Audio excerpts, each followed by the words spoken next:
Ito ang kwentong kasaysayan na mapapanood at masasaksihan natin ngayon sa ating video.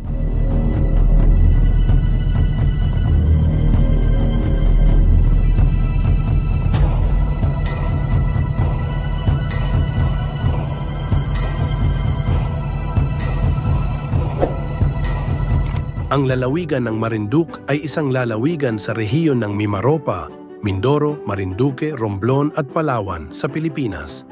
Ang isla ng Marinduque ay matatagpuan sa gitnang bahagi ng bansa at may malaking kahalagahan sa kasaysayan ng lalawigan.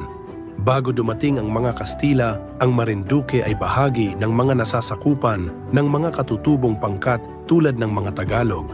Ang isla ay may kasaysayan ng pakikipagkalakalan sa ibang mga bansa sa Timog Silangang Asya tulad ng China at Malaysia. Noong 1571, nasakop ang Marinduque ng mga Kastila sa pangunguna ni Miguel Lopez de Legazpi. Ang mga Kastila ay nagtatag ng mga misyon at simbahan sa isla na nagbukas ng pinto para sa kristyanisasyon ng mga katutubo. Ang Marinduque ay naging bahagi ng mga laban sa rebolusyon ng mga Pilipino laban sa mga Kastila. Makikita sa isla ang mga bakas ng mga pakikibaka noong panahon ng digmaan, lalo na sa mga huling taon ng kolonisasyon.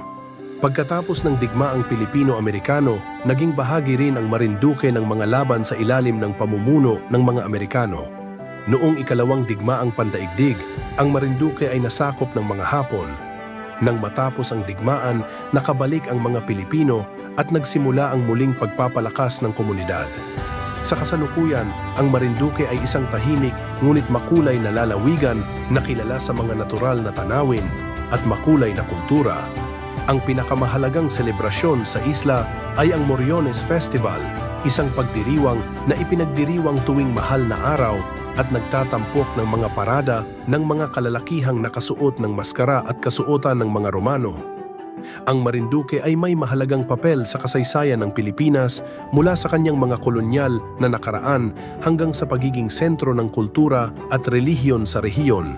Laging tandaan mga kahistoryador, huwag limutin ang ugat ng ating pagkatao, ang kasaysayan ng ating pundasyon. Ang kwentong kasaysayan ng lahat ay kasama ka sa bawat kabanata.